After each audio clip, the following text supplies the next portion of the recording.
Assalamualaikum warahmatullahi wabarakatuh. Bismillah walhamdulillah wassalatu wassalamu ala sayyidina Muhammad ibni Abdillah wa alihi wa sahbihi wa man wala la hawla wa la quwata illa billah amma ba'du ma'asyiral muslimin rahimakumullah. Jamaah masjid ziyadah yang dirahmati Allah Subhanahu wa taala, puji syukur kita kehadirat Allah yang mana dengan rahmat hidayah serta taufiknya kita masih digerakkan hati kita untuk berkumpul di masjid ini. Mudah-mudahan Allah selalu memberikan keberkahan kepada kita semua. Salawat serta salam selalu kita haturkan kepada Nabi kita Muhammad sallallahu alaihi wasallam, dengan harapan agar kita semua, keluarga kita dan semua yang kita cintai bisa berkumpul kembali di yaumil mahsyar di bawah naungan syafaatnya baginda Nabi besar Muhammad sallallahu alaihi wasallam. Amin ya rabbal alamin. Seperti biasa sebelum kita mulai ta'lim Allah, kita baca surah Al-Fatihah.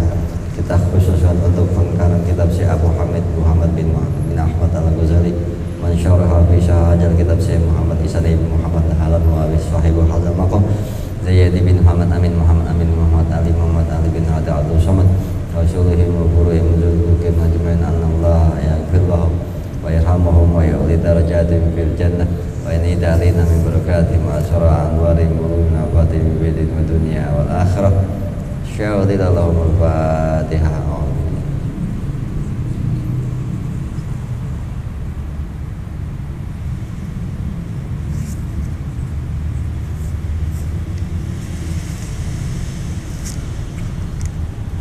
Jamaah sekalian, kita lanjutin pengajian kita masih di dalam urusan apaan kemarin? Masih tentang masalah bersandarnya kepada Allah Subhanahu wa taala. Halaman 160 ya, 165 yang di bawah amal tafwid. A'udzubillahi syamil alim minasyaitonir rajim. Bismillahirrahmanirrahim. Qala al-Imam al-Mu'allif rahimahullah wa nafa'ana bi barakati ulumihi fi darain amin. Wa amma tafwidu fata'ammal fihi aslain ahaduhuma annaka ta'lamu annal ikhtiyar la yasluhu illa liman kana aliman bil umur bi jami'i jihatiha wa zahiriha wa batiniha wa haliha wa akibatiha. Ya. Adapun kata Imam Ghazali, adapun yang namanya tafwid. Tafwid ini artinya bersandar hanya kepada Allah. Senderannya cuma Allah. Kalau kita nyender, kalau senderannya jalan, kita kan jatuh. Nah, cari senderan yang paling kuat. Allah adalah sandaran yang gak akan pernah bisa rubuh. Itu. Ini tentang bersandar, tawakal itu mirip-mirip ya. Bersandar, tafwid ini bahasanya kayaknya di Nasolibat belum ada kayak tentang bab tafwid, tentang persandaran, kayaknya di jilid pertamanya udah pernah dibahas. Tafwid, bersandar, menyerahkan urusan hanya kepada Allah, itu tafwid. Ya. Kata amal fihi aslain ya. Di sini apa merenungkanlah bahwa di dalam tafwid itu bersandar itu ada dua hal. Ahaduhu, ada dasarnya, ada dua pondasinya. Pondasi dalam urusan bersandar kepada Allah, menyerahkan urusan kepada Allah. Terakhir kemarin kan udah ngomongin la haula wala quwata ya. Sekarang masalah pemahaman bagaimana kita bisa harusnya bersandar. Ada dua dasar. Annaka ta'lamu ya. Kenapa kita disuruh bersandar hanya kepada Allah, menyerahkan urusan hanya kepada Allah? Dasarnya dua. Pertama, annaka ta'lamu anal ikhtiyara la yasluhu illa, kamu ketahui sesungguhnya kamu mengetahui ya bahwa sesungguhnya memilih la yasluhu illa, memilih apa maksudnya di sini? Memilih untuk kita menyandarkan diri gitu, untuk menyerahkan urusan ya, tidaklah pantas kecuali kepada siapa yang mempunyai pengetahuan atas segala perkara bijami'i jihadiha, dengan segala macam sisi-sisi perkara kehidupan, baik zohirnya, batinnya, haliha, masalah sekarangnya, dan akibatnya, akibat dari kesudahan masalah yang kita alamin. Jadi intinya Kenapa kita disuruh menyahami dulu siapa yang pantas kita pilih untuk dijadikan sandaran, gitu ya. Makanya bab tentang bersandar, tafwid atau menyerahkan urusan, ya dasarnya di mana kita ya, disuruh bersandar harus tahu dulu ya. Kenapa kita ingin bersandar? Karena kita harus memilih, kita harus tahu sesungguhnya harus memilih yang pantas untuk disandarin ya.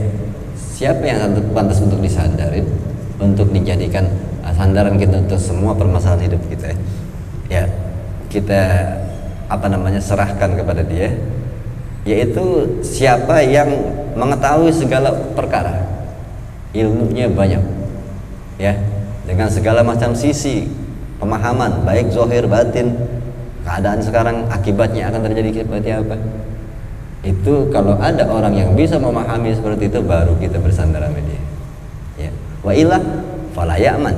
Kalau kamu tidak mengetahui, tidak bisa memilih siapa yang pantas, siapa yang ilmunya mumpuni segala-galanya untuk menjadi sandaran, maka kamu tidak akan aman ya, nggak selamat ya. Kita menyerahkan urusan sama orang yang kita tidak bisa kita percaya, maksudnya ilmunya kurang, pemahamannya kurang ya, kita nyerahin salah tempat kan gitu, paham nggak ya. An yahtara al fasada wal halaka ala ma fihi al khairu wassalah ya, dimana tidak akan aman kita untuk memilih ya kerusakan, kehancuran atas apa-apa di dalamnya kebaikan dan ya kebaikan.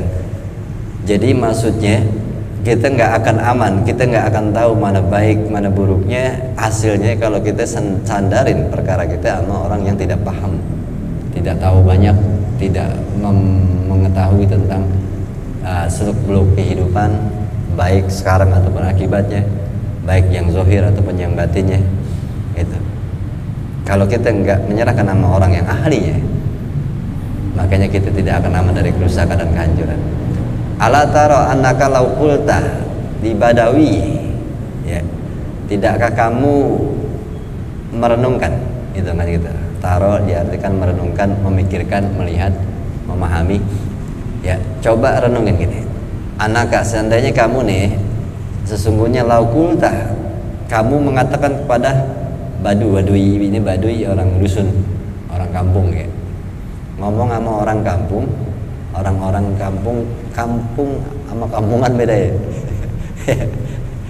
Orang kampung sama orang kampungan beda. Orang kota bisa jadi punya kampung itu status ya, tapi kalau kampungan itu sifat. Jadi bisa jadi orang yang statusnya orang kota, statusnya kota, tapi bisa jadi mempunyai sifat kampungan ya. Orang kampung bisa jadi mempunyai sifat kotaan gitu. Jadi kotaan, kampungan itu sifat. Kalau kampung sama kota itu nama ya. Ya. Tapi di sini maksudnya biasanya orang kampung kampungan kan gitu. Karena ya maksudnya di sini nggak banyak tahu lah gitu. Ya. Karena hidup dengan keadaan yang seperti itu aja, jadi katakan orang yang kampung itu kan nggak banyak permasalahan biasanya. Ya nggak banyak urusan. Jadi dikatakan orang kampung, identiknya dikatakan orang yang nggak banyak pengetahuan lah bahasanya ya. Au qarawi ya, atau orang apa nih, ya orang kampung juga. Kuro itu orang suatu kota, satu tempat ya, ya sama dah pokoknya orang-orang yang kurang tahu. Roi atau pengembala, roi ganam, pengembala kambing. Ini bahasanya di setarakan, yaitu orang-orang yang menengah ke bawah lah bahasanya. Bisa dikatakan orang yang nggak banyak tahu, karena kalau orang yang banyak tahu biasanya jadi pemimpin. Jadi ini dikatakan orang yang pengetahuannya lah. Secara langsung kata-katanya begini, seandainya kalian pikir gini, seandainya kalian mengatakan sesuatu kepada orang-orang yang orang kampung atau orang yang mempunyai ilmu di bawah rata-rata ya, apa nih, unkut li hadhil darahima ya, maksudnya tunjukin kepadaku tentang duit ini Darohim itu dirham. Ini masalah zaman dulu, dirham itu duit perak ya. Duit perak, dirham, dinar, duit emas. Ya. Jadi ini kita ngomong kepada orang kampung mengatakan, tolong liatin nih duit perak ini. Wamayizli, dan bedain sama aku baina jayyidiha wa radi'iha. Mana yang asli, mana yang palsu. Ya bahasa kita sekarang, kita ngasih tahu sama orang kampung tentang duit 50.000, tanya ini duit asli apa enggak, tolong dah kasih tahu gue, bisa enggak bedain ini asli apa palsu gitu ya. Fa innahu la yahtadi bidzalik, makanya tapi pastinya ya, orang kampung, orang yang enggak banyak pengetahuan akan enggak ngerti mana bedanya. Kata dia sama-sama biru begitu, udah biru tulisan 50.000 duit aja gitu, nggak bisa bedain. Kenapa? Pengetahuannya nggak banyak ya. Walau kulta lisukin gair di zoi apa nih, sayrofi itu pedagang, baru bama ya suruh aidan ya. Jikalau seandainya juga kamu mengatakan kepada orang pasar ya, orang pasar yang bukan pedagang ya.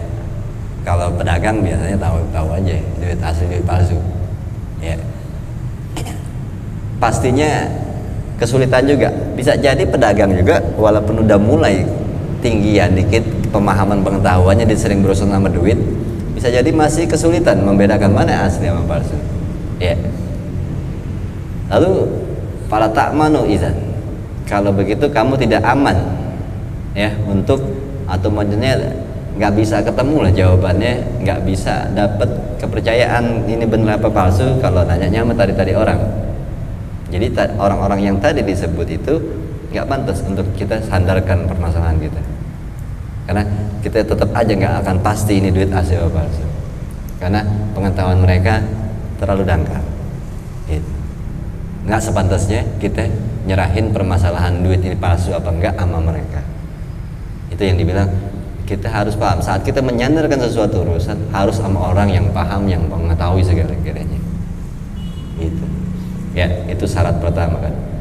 Itu kalau enggak, kalau kita nyerahin sama mereka pasti enggak aman. Illa bi anta ridaha ala sayrafi al khabiri bidzahabi wal fiddah. Nah ini zaman dulu, kecuali kita memperlihatkannya itu duit sama tukang duit ya, pedagang duit yang pengalaman urusan emas sama perak. Nah ini kan masalah duit dirham, duit emas.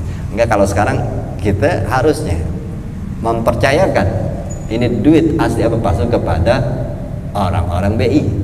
Misalnya gitu, tanya ini duitnya asli apa palsu. Nah itu kita bisa bersandar kepada dia. Kenapa? Kita bisa menyerahkan urusan sama dia karena dia memang sangat paham di bidang itu ya, dan itu kita bisa dapat jawaban yang benarnya.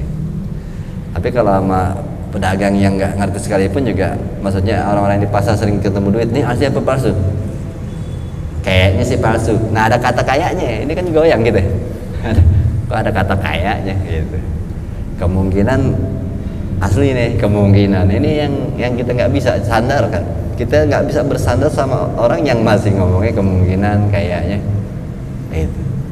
Kenapa dia begitu? Karena memang ilmunya belum bisa mumpuni untuk mengatakan ini asli, ini palsu.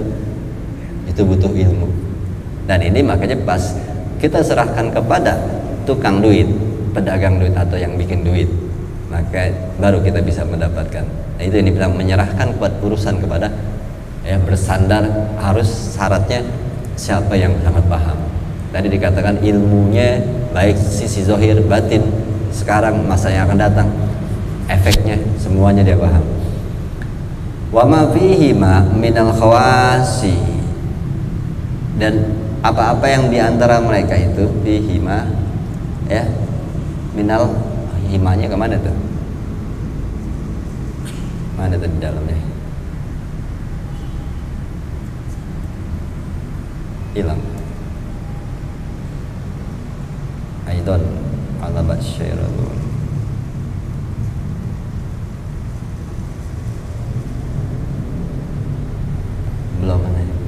Al-khawasi ciri-ciri khusus al-asrar, kandungan kemurnian hadal ilmu ya, maksudnya di sini. Dan dari antar fihima itu zahab wal fiddah, dan apa-apa yang terbuat dari emas ataupun peraknya dan ciri-ciri khususnya dan kandungan kemurniannya, nah ini diketahui oleh tukang apa namanya tadi duit dirham, duit dinar ya. Dia sangat memahami ciri-cirinya, kemurniannya apa. Nah itu wahadal ilmu, ini adalah ilmu al-muhit yang meliputi dalam urusan pemahaman uang. Maksudnya dia sangat menguasai ilmu keuangan. Nah kita harus menyerahkan sesuatu kepada yang benar-benar menguasai ilmunya. Muhit itu ilmunya meliputi dari sisi mananya. Makanya kalau dalam kehidupan, makanya Nabi mengatakan siapa yang menyerahkan urusan bukan kepada ahlinya, ya, maka tunggulah kehancurannya. Tuh, makanya itu hadis yang sudah menjadi terngiang-ngiang ya, gara-gara benerin laptop belum paham. Saya bilang, siapa yang menyerahkan bukan pada ahlinya, maka tunggu kehancurannya. Ditinggal, jangan nah emang baut dari 7 sampai tinggal 4, bautnya dibuka 6, tahu-tahu mau dipasang lebih 2, kan bingung, ini baut bisa begini beranak kan gitu. Ini karena nggak ahli itu ya. Ini dalam urusan kehidupan, maka itu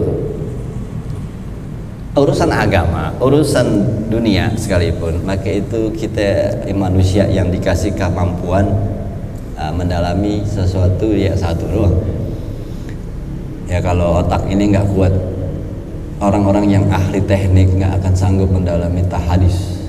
Orang yang ahli hadis nggak bakal mampu mengalami masalah teknik. Ini jadi janganlah kalau kita mau menjadi orang yang berguna ataupun bermanfaat, atau mungkin orang yang kaya lah atau apa, sukses di atas bumi, profesional lah, dalami satu ilmu, menjadi ahli. Karena kalau kita nguasain semuanya nggak bakal jadi ahli ya.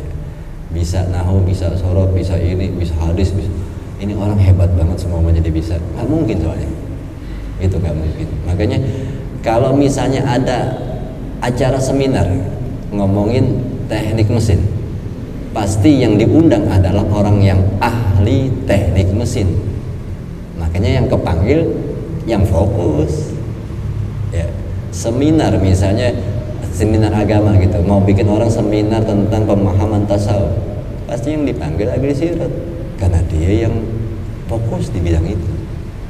Jadi yang selebihnya yang nguasain ini nggak bakal dipanggil, nggak bakal dijadiin pembicara. Kenapa? Nggak mumpuni. Makanya nggak ada orang yang mumpuni di semua bidang. Kalau orang mau ngomongin masalah hadis, pasti yang diundang adalah Ali Mustafa Yaakob saat itu, karena dia ahli hadis. Tapi kita lihat banyak banget orang kiai ataupun ustadz minggu depan ngajar tasawuf, minggu depan ngajar fikih, minggu depan ngajar hadis. Ini orang ahli di bidang semuanya, hebat juga, belum ada. Makanya fokus satu hal, fokus yang kita dalami. Kita mendalami ini, ya ini yang kita kuasai. Karena kalau sekarang ada orang yang banyak keahliannya, saya bingung, kalah ulama-ulama dulu. Ghazali dikenal ahli tasawuf, Asqalani dikenal ahli hadis. Ya, mereka aja yang segitu luar biasa otaknya, satu yang dia pakem, yang dalam. Tapi yang dia nggak pakemnya aja, orang sekarang udah paling hebat. Gitu. Misalnya Ghazali, dia lebih ke tasawuf alirannya, maksudnya pemahaman pendalamannya. Tapi ilmu hadisnya sama ulama sekarang juga kalah. Padahal dia nggak dalamnya Ghazali tentang hadis, ulama sekarang masih kalah, yang udah dalam banget. Begitu Asqalani misalnya, dia sangat pakem di urusan hadis. Tapi kalau Asqalani urusan tasawufnya, orang yang paling hebat sekarang tasawuf juga masih kalah sama dia. Jadi standarnya emang tinggi, ahlinya benar-benar ujung. Yang nggak ahli, yang dia nggak ahli aja itu udah tinggi banget zaman sekarang, apalagi keahliannya dia. Itu jadi masalah kerjaan juga begitu. Makanya kalau kita kerjaan, keahlian kita 20% semua, keahliannya ada 5 ya. Kalau 20% semua kan pas 100% tuh ya. 20% ya bisa ini 20%, jadi akhirnya kerjanya di bawah semua. Padahal ada orang yang ahli akuntan 80%, 20%-nya ahli apa gitu. Nah dia yang kerjanya tinggi, kenapa? Ahli satu bidang. Tadi yang ahlinya banyak tetap aja di bawah, kenapa? Karena perusahaan pasti ngeliat yang ahli di bidang itu, nggak sekedar bisa. Jadi memang dunia ini harus begitu, ya. Jadilah ahli dalam suatu hal, dalam fokus. Itu apa yang kita pengen dalam, apa yang kita sukain, apa yang kita hayatin, itu yang dalamnya. Ya kalau emang ada di antara ini sesabil gitu mau jadi ahli di bidang pecinta wanita, dalam itu. Ya, ahli kawin lagi misalnya Pak Tatu Yusuf. Itu jadi kita harus mendalami sesuatu dan menghayati, karena orang yang ahli di bidangnya itu sangat menghayati ilmu, dan sulit kalau kita mau bertanya di bidangnya, habis kita nggak bakal sanggup bisa cari celahnya. Ahlinya itu, makanya Quraisy siap ya ahli di tafsir. Kalau ditanya tentang yang lain mungkin masih ada celahnya, hadis atau apa. Tapi kalau tanya tafsir berat, dia ahlinya. Gitu. Nah kalau kita semuanya punya celah, kita ahli di bidang apa? Itu. Ya kalau ditanya perusahaan interview kamu, keahlian kamu apa? Semuanya sih ahli Pak gitu. Hebat juga ini. Ya perusahaan bingung akhirnya, gue taruh mana nih orangnya semuanya dia bisa? Kan bingung. Itu. Ya. Dan itu pun tadi, kenapa yang dipakai dan dipercayakan itu dan menjadi sandaran orang yang punya duit tadi adalah orang yang ahli di bidang duit, ya karena dia ahli dan orang percaya. Yang lain kemampuannya 20% doang. Memang mungkin kebisaannya banyak, ya dia bisa memahami ini, dia bisa memahami, tapi 20% semua. Tadi itu yang tukang duit emas, dia memahami ilmu tentang emas, duit itu 90%. Akhirnya yang dipakai yang mana? Yang cuma nguasain satu tapi 90%. Ini yang nguasain banyak ilmu tapi 20% nggak kepake. Kenapa? Saat orang menyerang ini benar kan duit palsu dan asli? Karena 20% doang kemampuannya. Kemungkinan sih asli. Tuh ada kata kemungkinannya. Orang jadi nggak bisa megang. Akhirnya nyari yang pemahaman tentang ilmu duitnya 90%. Ditanya ini duit asli palsu? Asli nih. Langsung terima, percaya. Akhirnya dia yang menjadi orang yang dipakai. Satu keahliannya. Tadi banyak banget tapi nggak mumpuni semua, nggak kepake. Dia cuma satu. Akhirnya makasih ya. Silit kan tuh yang dapat duit dia. Yang keahliannya cuma satu tapi mumpuni. Ya. Jadi coba mulai sekarang pikirin apa keahlian saya. Ya. Keahlian saya adalah tidak punya keahlian. Ya. Itu dalami sesuatu yang kita pengen kalau mau jadi sukses baik di dunia ini ataupun di akhirat nanti. Ya. Orang dipandang karena ahli. Gitu. Lalu kita kembali lagi ke dalam kitab ini. Tadi itu orang itu hadal ilmu muhitu bil umuri min jami'il wujuh. Ya, ini orang yang ilmunya meliputi dari segala sisi tentang masalah duit. Tuh. Bisa dibilang 95% paham keilmuannya. Fokus deh. Ya. La yasluhu illa lillahi rabbil alamin. Ya, tidaklah layak dimiliki kalau ilmu. Nah, ini itu contoh tentang kalau kita mau mempercayakan sesuatu pastinya kepada orang yang ahli di bidangnya. Nah terus ada enggak sesosok yang bisa ahli 95 bahkan 100% di segala bidang? Ada. Siapa? Lillahi rabbil alamin. Allah yang memiliki semesta alam ini ahli di segala bidang dan semuanya 100%. Ya.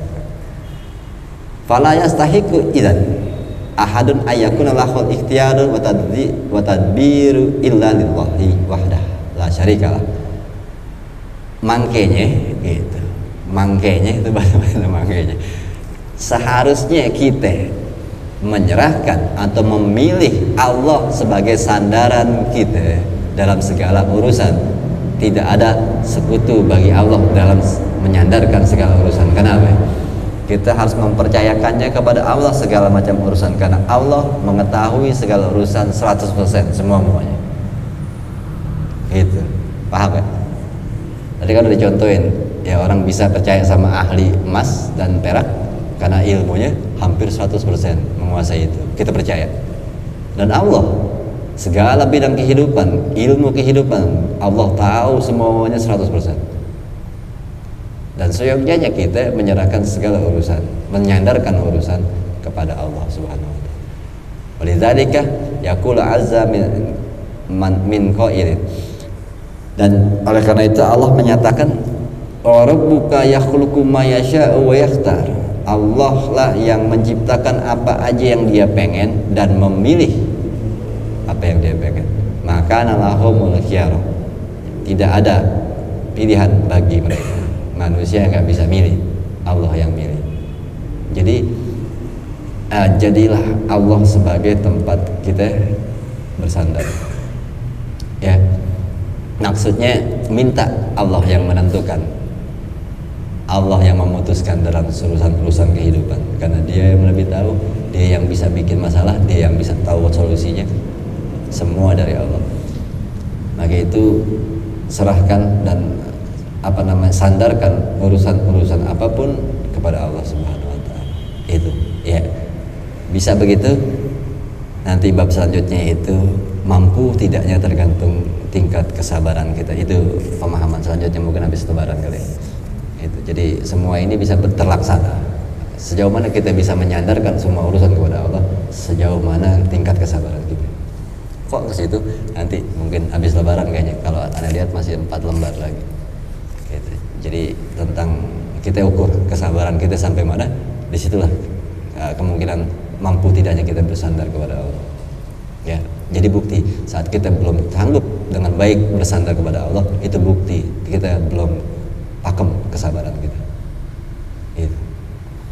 Lalu Allah mengatakan lagi, qala ta'ala wa rabbuka ya'lamu ma tukinnu suduruhum wa ma yu'linun. Allah ya, Tuhan kamu wahai Muhammad yang mengetahui ya apa-apa yang disembunyikan di dada-dada mereka dan apa-apa yang mereka nyatakan, atau baik pekerjaan yang kelihatan ataupun yang enggak kelihatan, Allah mengetahui. Maksudnya apa? Apa-apa yang disembunyikan di hati mereka dari minal bagdi wal adawah, baik dari urusan kebencian dan permusuhan di hati mereka, Allah tahu. Ya. Dan juga apa-apa yang mereka mayazharuna minal ma'asi, apa-apa yang mereka perlihatan dari perbuatan maksiat. Maksudnya apa dikeluarin ayat ini? Ini maksudnya Allah, jadikanlah Allah sandaran, karena Allah bisa tahu yang ada di hati manusia. Kalau kita nyandarin sesuatu pemahaman permasalahan kepada ulama, bisa jadi, tapi ulama hanya tahu urusan-urusan zahir. Ini ada yang lebih hebat dari ulama, Allah yang bisa mengetahui urusan-urusan hati. Maka itu serahkan urusan kepada yang sangat ahli ini. Ya. Bisa jadi kita menyerahkan urusan, menyandarkan permasalahan hidup kita kepada kiai atau ulama karena dia paham tentang kehidupan ini, tapi ulama belum bisa memahami isi hati manusia. Dan ada yang lebih hebat dari itu, yaitu Allah yang bisa mengetahui isi hati manusia. Makanya sandarkan urusan kita kepada Allah. Ilmunya lebih hebring daripada kiai sekalipun. Itu. Cuma masalahnya Allah kita nggak bisa lihat begitu. Makanya kita kurang-kurang yakin. Ya. Kurang yakin nyerahin kemana, Allahnya kagak kelihatan. Wih, ini bukti kita belum meyakini, ya belum dalam la ilaha illallah kita. Ya la ilaha illallahnya ini harus didalamin lagi agar yakin bahwa Allah lebih nyata daripada kiai sekalipun. Gimana caranya? Nanti kesabarannya diperbaiki gitu. Jadi semuanya tergantung kesabaran. Yakin apa enggaknya Allah itu ada, itu tergantung kesabaran kita. Wa hukiya anna ba'dal sholihin qila lahu min kibarillahi ta'ala. Dan ada diceritakan di sini ada sebagian orang-orang baik yang dikatakan kepadanya dari sisi Allah. Maksudnya ini orang Allah ngomong ke dalam hatinya gitu. Sal tu'tah, mintalah apa yang kamu pengen, ya. Maksudnya sal ma syi'ta tu'ta mas'ulaka. Mintalah apa yang kamu pengen, aku akan berikan. Begitu. Ini Allah ngomong ke dalam hati seseorang. Wa kana muwaffaqan. Faqala, ya maksudnya adalah dia akan mendapat pertolongan. Gitu. Jadi Allah ngomong ke hati dia, orang ini orang sana, mintalah, maka aku akan kabulkan apa yang kamu inginkan dari kebaikan. Itu.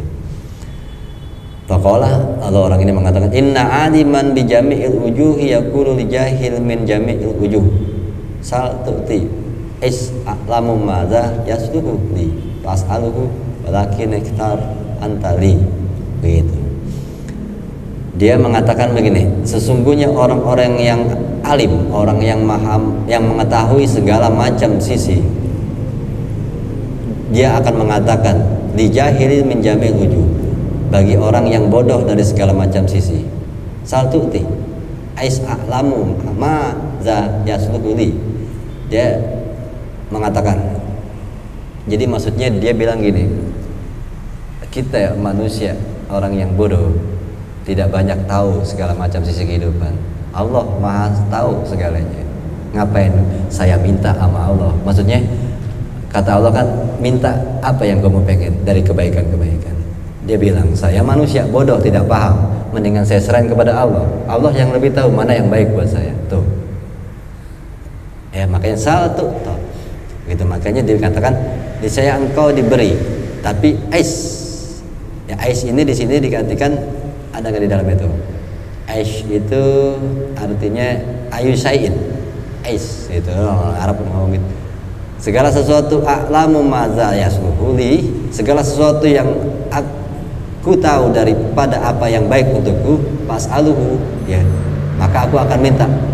Walakin ikhtar antali, tetapi baiknya engkau yang memilihkan aku. Itu maksudnya. Jadi begini aja maksudnya. Jadi ini orang soleh, dia mendapat sesuatu dari Allah, Allah berbicara ke dalam hatinya, wahai hambaku, mintalah sesuatu apa yang kamu inginkan, kebaikan untuk hidupmu. Dia bilang, katakan, saya manusia, saya bodoh daripada memahami apa yang baik buat saya. Walaupun saya tahu saya pengen ini, tapi Allah lebih tahu. Bisa jadi yang saya anggap baik ternyata menurut Allah enggak. Makanya dia nyerahin, ya Allah, engkau saja yang menentukan apa yang baik buatku. Ini orang yang sudah bersandarnya luar biasa, yakin banget sama Allah, bahwa Allah maha segala-galanya, maha bisa menentukan apapun yang terbaik buat kita. Sampai dia berpikir, kalau saya tahu gitu, saya tahu apa yang saya anggap baik, yang saya butuhin, ya Allah berilah saya ilmu yang bermanfaat, ya Allah berikanlah saya pemahaman tauhid. Mungkin itu permintaan yang kita nganggap baik, bisa jadi ini permintaan salah menurut Allah. Ya, makanya dia akhirnya malah bilang, ya Allah berikanlah kepadaku apa yang baik untukku, pilihkan saja, jangan aku disuruh pilih. Jadi hitungannya gini, kalau ada orang disebutnya, lo pilih dah mana yang lo mau, ntar gue bayarin. Kalau perempuan yang agak soleha, kamu aja dah yang milihin yang baik buat aku, cek gitu ya gak? Gitu. Ya, aku mau yang ini, wah ketahuan matre nih gitu. Jadi orang yang bijak begitu mengatakan, kamu saja dah yang milihin. Padahal dia tahu, dia pikir ini yang baik bisa jadi. Tapi karena segitu bersandarnya, mengatakan, kalau aku disuruh milih bisa aja, tapi lebih baik engkau yang memilihkan untukku mana yang baik. Itu tadi ini kisahnya begini. Sebegininya orang bersandar kepada Allah, sampai Allah nyuruh dia milih yang baik-baik untuk hidupnya, tapi dia ternyata tetap bilang, engkau aja lah ya Allah yang milihin saya.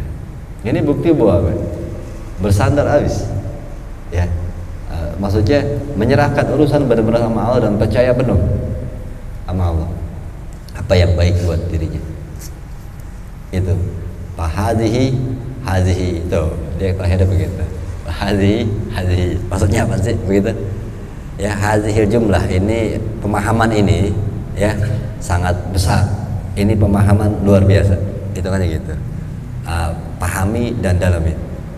Itu. dan yakinin, renungin dan yakinin, jalanin. Begitu maksudnya. Fahadhihi hadhihi. Terakhirnya ngomong begitu kan. Fahadhihi hadhihi. Maksudnya ini perkara yang saya bahas, ini sangatlah mulia, sangat bagus, dan pahami, jalanin. Ya. Maksudnya beliau sudah ngasih perumpamaan yang segitunya, masa kita nggak paham juga, nggak dapat juga. Ya, semua tergantung ya diri kita. Ini udah sebegininya Imam Ghazali untuk memberikan pemahaman tentang ketauhidan, bagaimana kita bersandar, sampai dia menanalogikan ke hal-hal yang begini-begini. Masa kita nggak paham juga, nggak dapat juga, banget.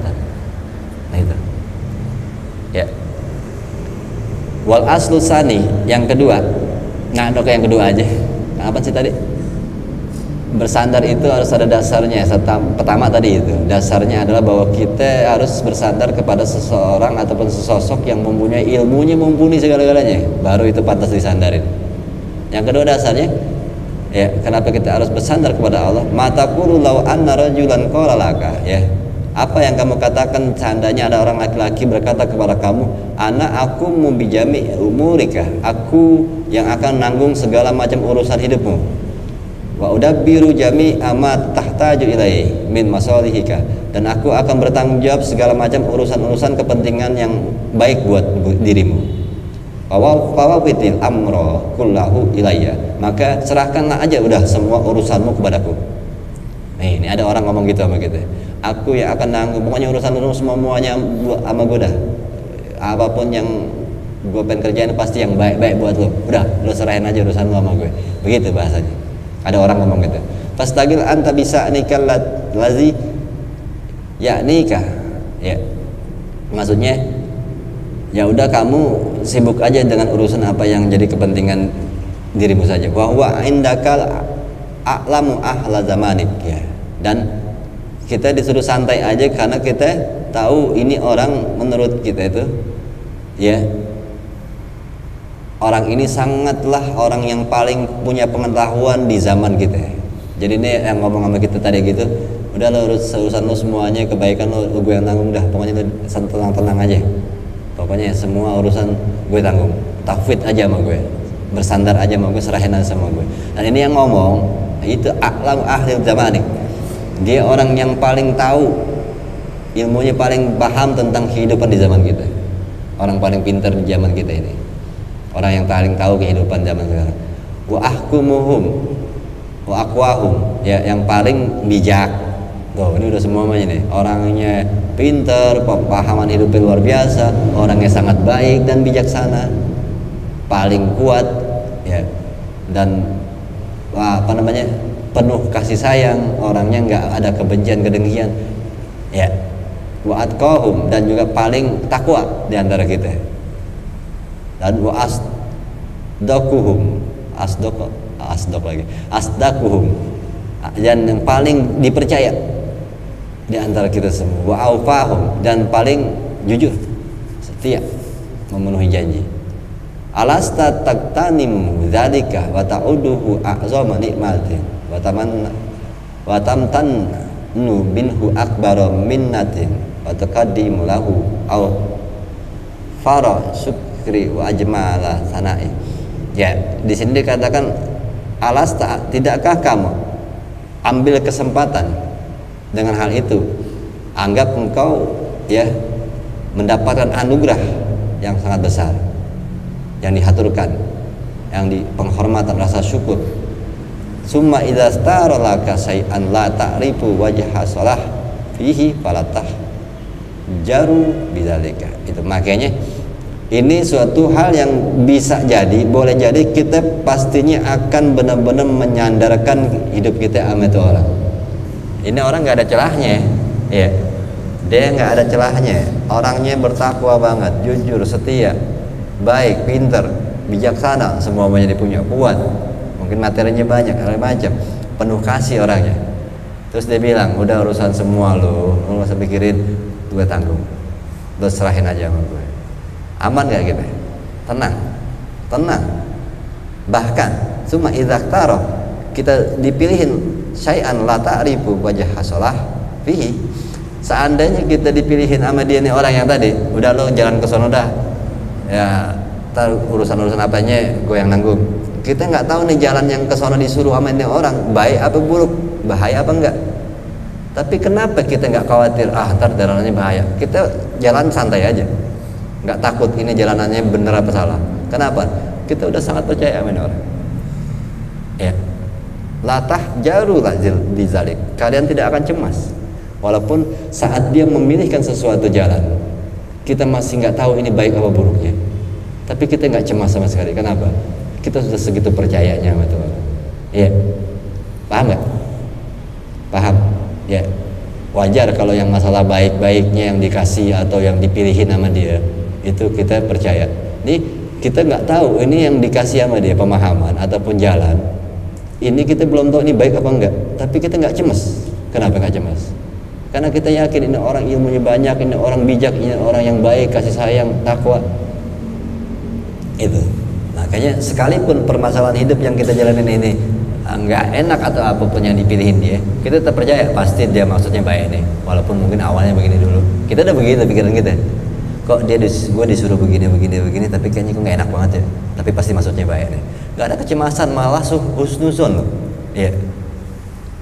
Kok bisa begitu? Karena kita sangat percaya betul orang bijak. Bahkan takifu tasiku wa tatmainu ila tadbirihi. Bahkan kita menetapkan diri kita dengan ketenangan jiwa dalam segala macam pengurusannya dia. Tuh, tenang aja. Ini kita kok disuruh begini jalan ke sana tuh hujan-hujan banjir begini. Ini gimana sih dia nyuruhnya?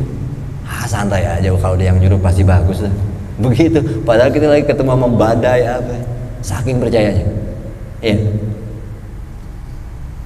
tenang jiwa kita, walaupun apa yang disuruh ataupun yang diajarin ini agak membuat kita resah, tetapi maksudnya agak membahayakan gitu, membingungkan, tapi kita nggak resah, tenang aja. Kenapa? Karena kita segitu percayanya sama orang yang nyuruh. Jadi keadaannya kayaknya nggak enak pun habis disuruh, kita husnuzon tetap. Ya, misalnya itu orang tahu-tahu kita datang ke rumahnya, tahu-tahu ditutup aja pintunya, brek gitu, dia masuk, kita mikir, ya kan itu kan perbuatan nggak bagus ya, kok ditutup pintunya? Karena kita udah yakin dia orang baik, ini orang jujur, dia orang apa dasarnya ya dia nutup pintu ya? Pasti ini baik maksudnya. Tuh bayangin, padahal kita ditutup begitu, kan kesannya kayak diusir. Tapi karena kita sudah begitu percayanya, yang kita lihat itu buruk sekalipun sebenarnya kelakuan, tapi karena kita yakin sama dia, kita malah husnuzon dan tetap tenang jiwa kita. Ya, nggak marah, nggak cemas. Bisa begitu? Bisa. Kalau kita udah sangat percaya sama orang. Seperti Abu Bakar, Umar, sama Nabi itu. Nabi naik ke langit aja dipercaya aja udah. Gitu. Ya. Wa ta'lamu annahu la yaqtaru laka illa ma huwal khair. Karena kita tahunya apa? Tidaklah nih orang memilihkan gue sesuatu urusan kecuali pasti yang baik. Gitu. Karena kita udah yakin begitu soalnya. Ya. Udah ente jalan ke pasar Minggu ya hari ini. Pokoknya sampai pasar Minggu jam 10. Sudah gitu. Dan kita jalan tahu-taunya banjir apa segala macam, hujan. Kita mikir apaan? Kenapa kita disuruh jalan jam segini ya? Nggak mikir begitu udah. Ini pasti yang baik. Gitu. Walaupun kita dalam perjalanan diperintahin dia itu nggak enak gitu, tapi kita selalu berpikir husnuzon. Kenapa? Karena kita yakin ini orang nggak bakal memilihkan sesuatu pasti yang baik buat kita. Walaupun kita jalan, ini hujan-hujan begini, banjir, ledek, kok gue disuruh jalan, tapi pasti yang terbaik. Karena kita udah husnuzon. Kenapa? Karena kita yakin ini orang tidaklah memilihkan hidup atau menyuruh sesuatu pastinya kecuali yang baik. Karena dia nggak ada kebencian, nggak ada kedengkian, begitu. Makanya kita bisa tenang, ya, bisa jalani dengan baik aja. Wa ma yanzuru laka illa shalah. Tidaklah kamu memperhatikan, memikirkan sesuatu kecuali yang baik-baik, gitu kan. Walaupun kita lagi diperintahin, ditugasin, kayaknya kita nggak enak gitu, tapi pasti kita mikir yang baik-baik aja. Gitu. Ya. Pakaifa ma kanal amru, gimana pun urusannya, bagaimanapun perkara yang kita alamin, kita tetap aja mikirnya yang baik-baik. Kenapa? Karena kita sudah sebegitu yakin ini orang yang baik, pasti apapun yang dia lakukan pasti untuk kita yang terbaik. Ya. Gitu. Bisa begitu kan? Ada mungkin orang-orang yang sangat yakin sama ulamanya gitu. Udah pokoknya diapain aja ya. Itu. Ya. Ba'dama waqaltal amra ilaihi wa domina dzalika. Setelah kamu menyerahkan, memasrahkan dan memberikan jaminan, meminta jaminan sama itu orang, dan orang itu udah menjamin gitu. Ya, setelah kita menyerahkan urusan kita sama dia dan dia udah menjamin, pasti kita dikasih yang kebahagiaan. Saya udah janji, dan dia orang yang jujur dan emang baik, dia ngomong begitu lagi. Udah pokoknya urusan lo gue yang nanggung, pasti yang baik-baik buat lo. Nah, dia orang yang pasti jujur. Setelah kita begitu, makanya kita tidak lagi ada suuzon. Walaupun dalam keadaannya apapun yang terjadi, kita tetap husnuzon. Kenapa? Karena kita percaya ini orang benar. Ya. Amalaka idzan la tafawwidul amra ila Allahi rabbil alamin subhanahu. Itu pertanyaan. Kalau ada manusia yang bisa seperti itu, yang kalian lihat sangat baik, bijak, dan sangat soleh, takwanya tinggi, sangat penuh kasih, kenapa kalian tidak bisa menyerahkan urusan kepada Allah yang maha segalanya daripada orang yang tadi, maha bijak, maha takwa, nggak ada nama, maha baik, maha kasih, maha pengurus, ketimbang tadi contoh seorang ulama tadi. Kok tadi orang ulama yang seperti itu kita bisa, bahkan dikasih yang nggak enak aja kita tetap husnuzon, ini pasti yang terbaik. Kenapa enggak sama Allah? Harusnya lebih bisa, karena Allah lebih daripada tadi contoh-contoh orang itu, lebih mulia, lebih baik, lebih ya kasih sayang, lebih bijak. Ya, itu pertanyaan Imam Ghazali. Fahwalladzi yudabbiru amra kullahu minas sama'i ilal ard. Dan padahal Allah lah yang mengatur semua perkara yang dari langit yang diturunkan ke bumi. Dia lebih tahu dan lebih bijak dan maha bijak. Bahwa a'lamu kulli alimin, dan Allah itu mengetahui segala alam semesta ini. Ilmunya meliputi semua alam semesta. Wa aqdaru kulli qadirin, dan dia maha kuasa atas segala kekuasaan. Wa arhamul kulli rahim, dan Allah maha penyayang dari segala macam manusia yang penyayang. Agna kulli ghaniyin, sekaya-kayanya yang paling kaya. Ya. Liyakhtar laka latifi ilmi, agar dia memilihkan. Kenapa kita enggak bersandar kepada Allah? Agar Allah yang mempunyai segala-galanya itu memilihkan kita dengan kelembutannya, dengan kelembutan ilmunya dan kebaikan pengaturannya. Malaya belughuhu ilmuka, yang mana ilmu kita nggak bakal nyampe dan nggak akan paham. Gitu.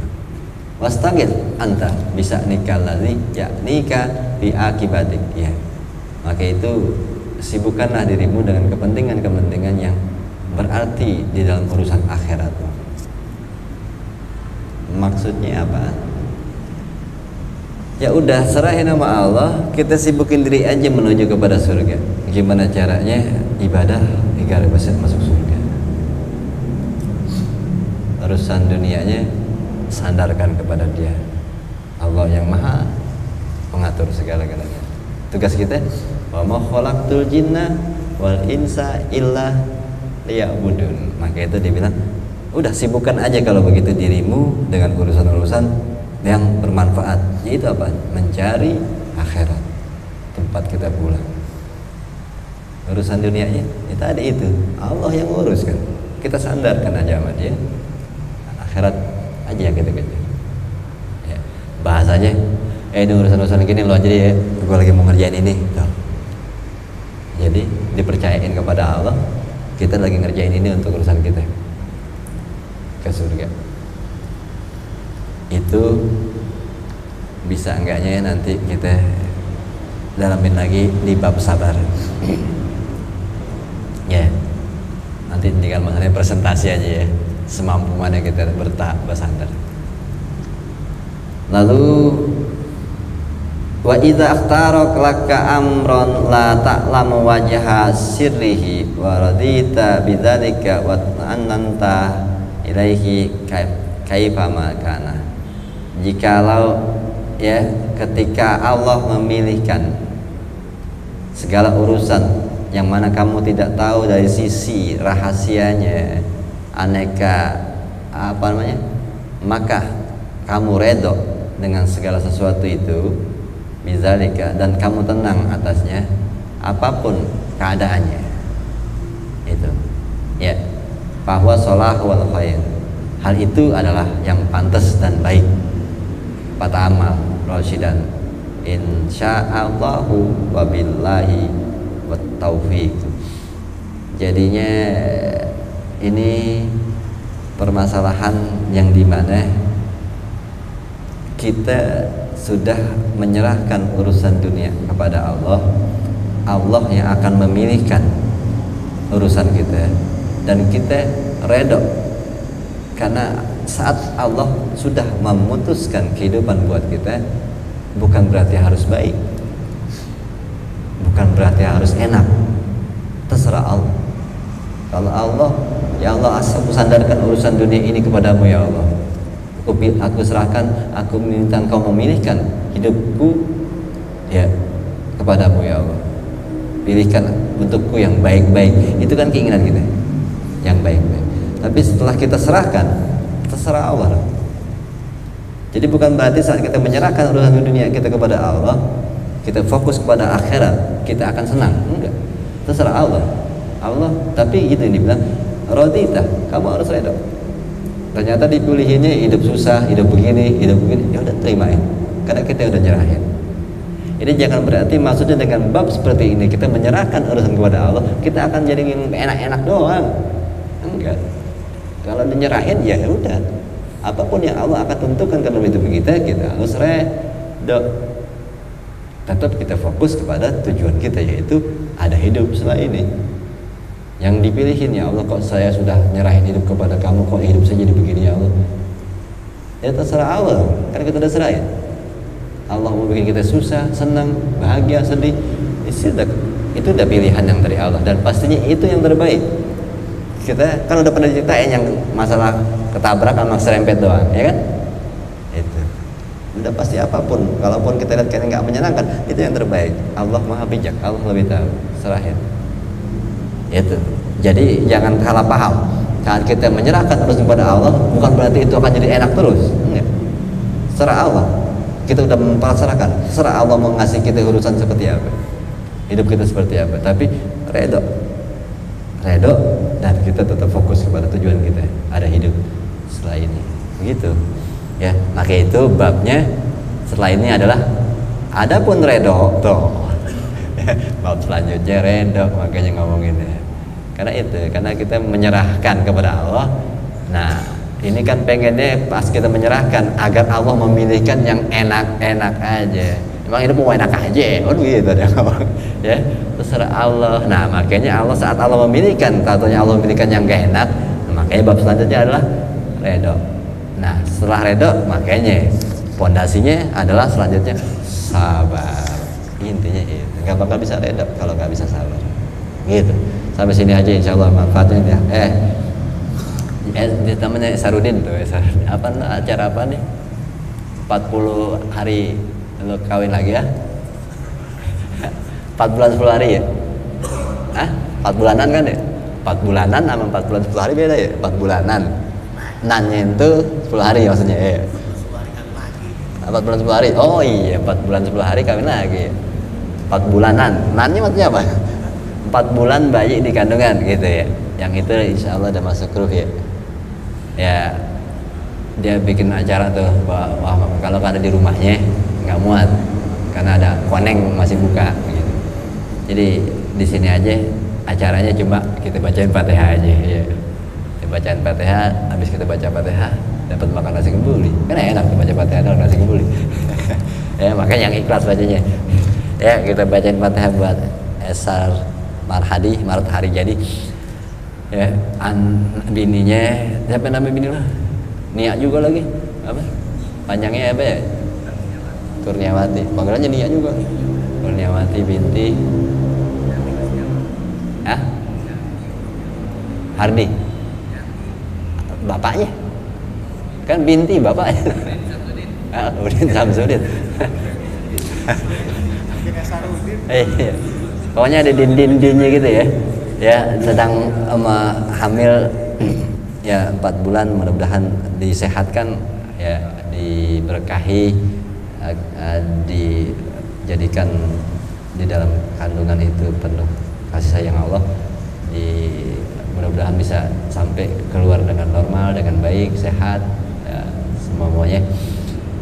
Dihadirin wa bihadratin Nabi Muhammad sallallahu alaihi wasallam ya syifa syiha salama wa rahmah wa mu'jizat al-Fatihah Al-Fatihah ila Maryam ibn Imran wa bihadratin Nabi syaikhil Fatihah a'udzu billahi minasyaitonir rajim bismillahirrahmanir rahim alhamdulillahi rabbil alamin arrahmanir rahim maliki yaumiddin iyyaka na'budu wa iyyaka nasta'in ihdinas siratal mustaqim صراط الذين أنعمت عليهم غير المغضوب عليهم ولا الضالين ربنا لك الحمد يا أرحم الراحمين اللهم ارحمنا وارحم والدينا وانفعنا بما علمتنا وعلمنا ما ينفعنا رب زدنا علما وارزقنا فهما برحمتك الواسعة يا أرحم الراحمين وصلى الله على سيدنا محمد وآله وصحبه وسلم والحمد لله رب العالمين السلام عليكم ورحمة الله وبركاته.